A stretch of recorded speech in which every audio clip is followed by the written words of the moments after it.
nga pala ito ay napasama sa labahin. Ano na yun? Ang padami ng mga labahin. Wala po mga kaibigan. Namiss ninyo ang paglalaba ng Lola nga ni Bayan. Sa akin po mga kaibigan, okay lang kung wala mag-subscribe. Ang akin ang pag ako ay nawala sa mundo, mayroong papanoorin ang aking mga mahal sa buhay. Oo. Parang totoo. Ay, ako nga nagabalak ng erase na lahat, delete na lahat yung aking mga video sa YouTube. Nangihinayang naman ako kasi nga, maigi ding remembrance pag halimbawa ako ay nawala sa mundo, ay di meron mapapanood yung aking mga maiiwan. Alam ang panahon. Sila lang nga ni Bay natanda na at sakili na rin. Ginawa ko na lang album ang aking video channel ang Lola nga ni Baya. Meron silang mabubuklat-buklat. Naisip ko din yun, ay sabi ko ba't ko i-delete ay kailangan din naman yun doon pinakang album ko. Kikita ng aking mga anak pag pwedeng panoorin nila. Halimbawa, although Lola nga ni Bay ay hindi tayo bilangin ay mawawala sa mundo, ay meron silang mapapanood. May album, magbubuklat. Nagawa ko na lang ang album ng aking video channel, YouTube channel.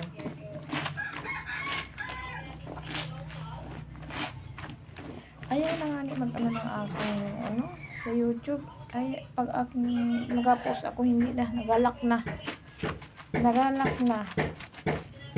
Oo. Kaya maraming salamat pa rin po sa mga nagtitiwala kay Lola nga ni Baya, sa aking mga subscribers na naandyan pa rin patuloy nanonood, sa aking mga viewers. Lalaba muna sa Lola nga ni Baya. Tanghali na Baya, tinanghali ako ng paglaba at ako'y nagpakain pa ng aking mga manok. Nanghuli pa ako ng mga manok at ako'y magabinta ng aking mga manok. Nanghuli ako ng aking mga manok. Ay post ko na nga sa GC namin at 250 ang kilo ng aking mga manok na native. Ay aking kinilo kanina yung isa, mataba Baya. Nangaagaw ng pugad na may pugad, ay nagalimlim yung ibang manok, ay nasisira yung mga itlog. Kaya hinuli ko, ibibinta ko muna mga hinahina hindi magandang magdala ng mga anak ng mga sisiw. Yan ay pambenta, ibenta ko. Pinantalian ko yung mga inahin saka yung mga tandang, ibibenta ko na 250 ang kilo. Napapagod na ako papakain ng mga manok, kaya ako marami akong kabisihan sa buhay. Ay talagang pag-atuusin ang oras ko, kulang pa pag-alaga ng manok. Dami kayang manok. Sa dami ng manok ko, hindi na kami makapagkatay at ayaw din mag-ulam ng mga kasama ko. Ayaw kumain ng manok, ng karning manok, ayaw. Bakit daw namin akatayin ang aming alagang manok? Ay yun daw ay sa aming alaga. Ay kaya naman ay wala nang magkatay, wala nang mag-ulam ng karning manok. Padami ang manok ko. Ayaw nang magkatay, ayaw kumain ng aking mga kasamahan. Kung magkakatay man ako, di ako lang makain. Ay, sayang lang, may paibinta na lang. Ibibinta ko na lamang ang aking mga manok. Baka gusto nyo bumili dyan, yung mga malalapit dyan, mga subscribers at mga viewers ko, baka gustong bumili ng manok dito lang near St. Peter Chapel. Pabinta na ako ng manok.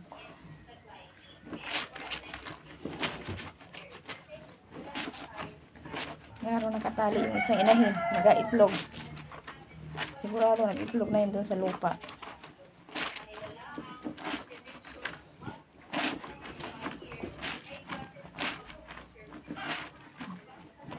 Nag-itlog na. Naputak na. Kinilo ko kanina 1.3 kilograms sa 250. 250 ang kilo ay 325. Napatak siyang 325.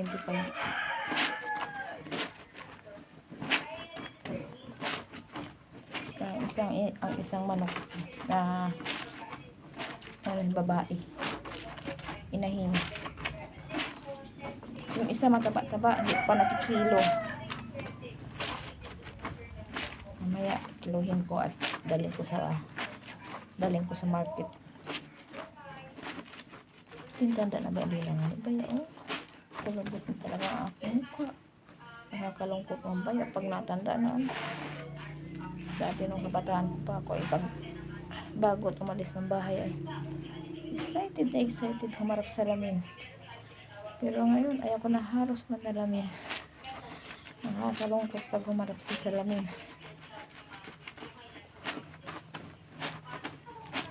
Nakikita mo mangulubot na ang aking face.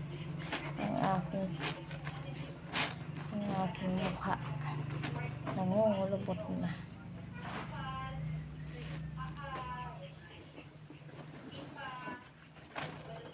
Nalaban mo na. Malakas ang init.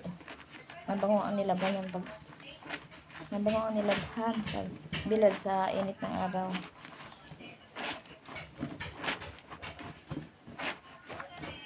Hindi pa nga baya ako nakakapagluto. Anong oras na?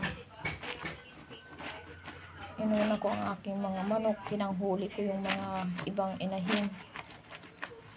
Pinantalian ko at bibenta ko.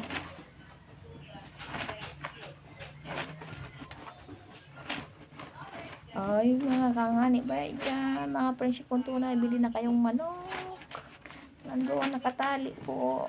Nakatali doon sa may harapan ng bahay ko. Pinantali ko ang aking mga manok. Baka kung sinong may gusto dyan, magtinola.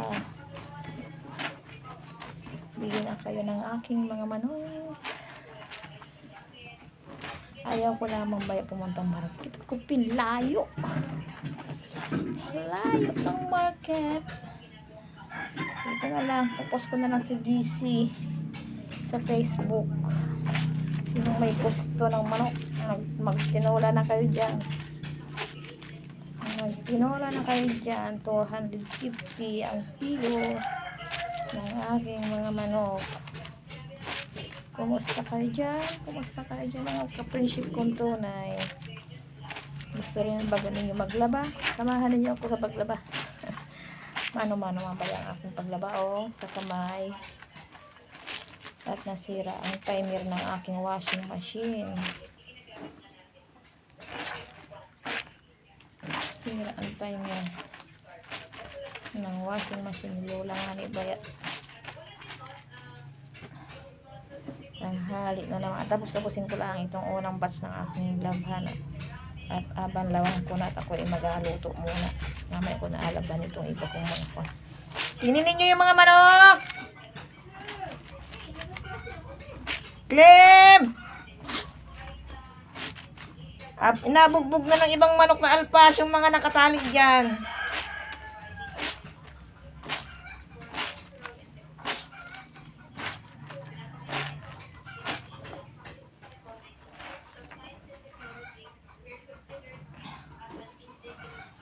Pagod. Pag nilaba.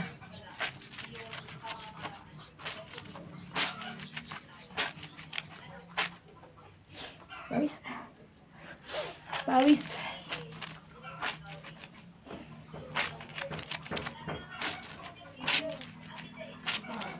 Clem, bantayan mo yung mga manok na nakatali dyan na inaabangay ng mga manok na alpas. Gulpi ka man magnilayas. Ay. Saan ka nagabi pinunta? Wala pang sinaing dyan. Anong oras na?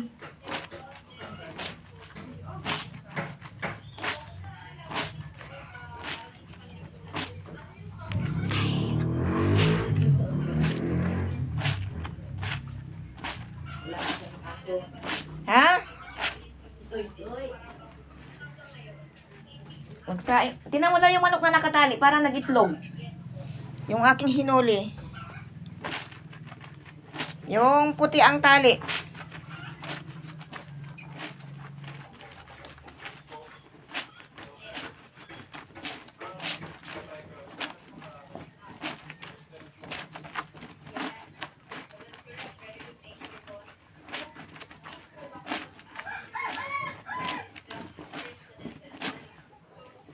May itlog na. Maipong ko mga itlog at maigi din. Maigi din pang ulam. Hindi ko napalimliman yung iba na yan. Nadami ang aking pakainin. Wala nang pambili ng pagkain ng manok.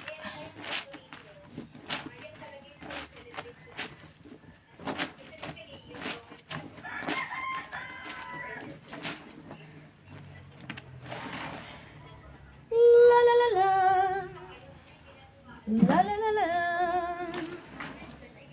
Barari. Ako ay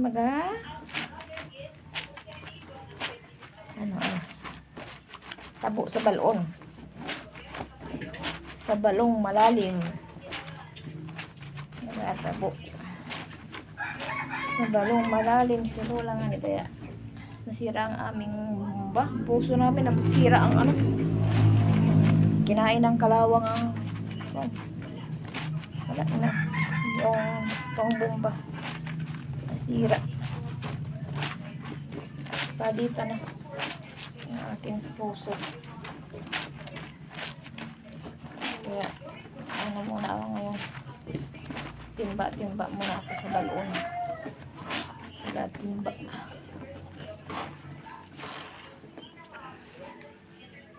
ay nako, lolo. Ay, wait lang.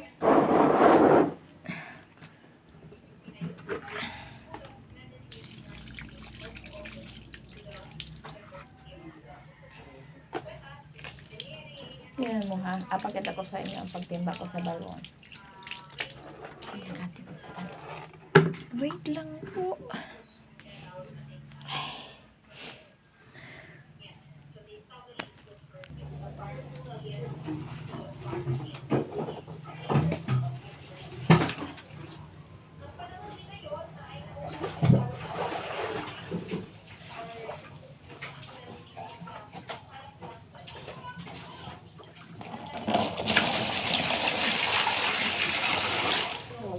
Balon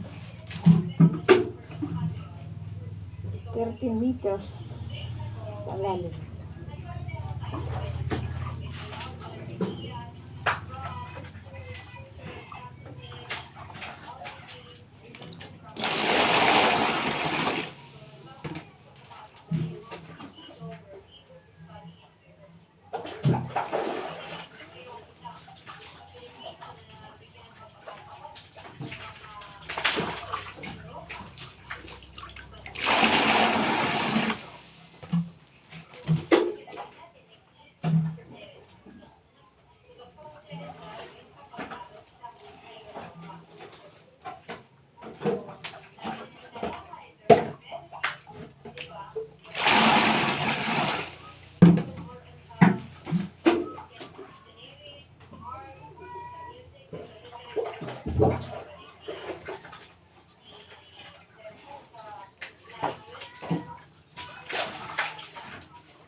Malalim ang aking balkon.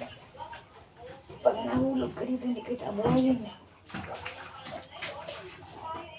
Ito mabubuhay ang tao pag nahulog. Ilalim ito. Maliit na sa ilalim. So, sobrang lalim.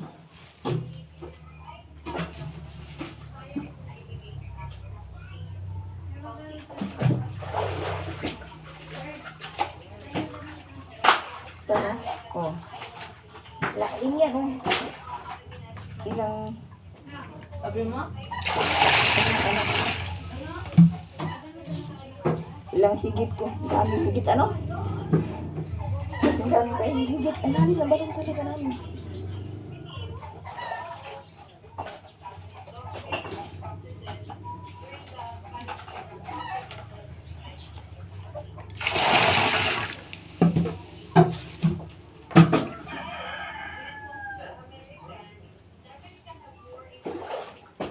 Malamig ang tubig nito, parang may yelo. Tanghali siya sa hapon. Malamig ang tubig pero sa madaling araw at so. Umaga. Mainit siya. Mag-init at maligam-gam. Maligam ang tubig siya pag ano. Pag taglamig, maligam-gam ang tubig ng balon. Ng puso. Ay, nako. Ay.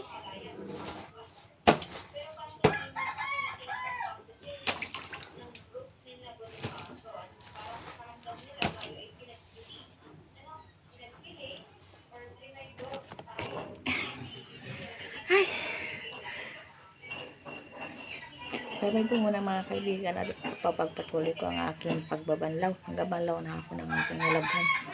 Oo. Saan po kayong panig ng mundo naroon, kayo po ay mag-ingat lagi. Ngayon po ay araw ng linggo at araw ng pagpunta sa mga church. God bless po sa inyong lahat. Bye-bye. Thank you very much po sa inyong lahat.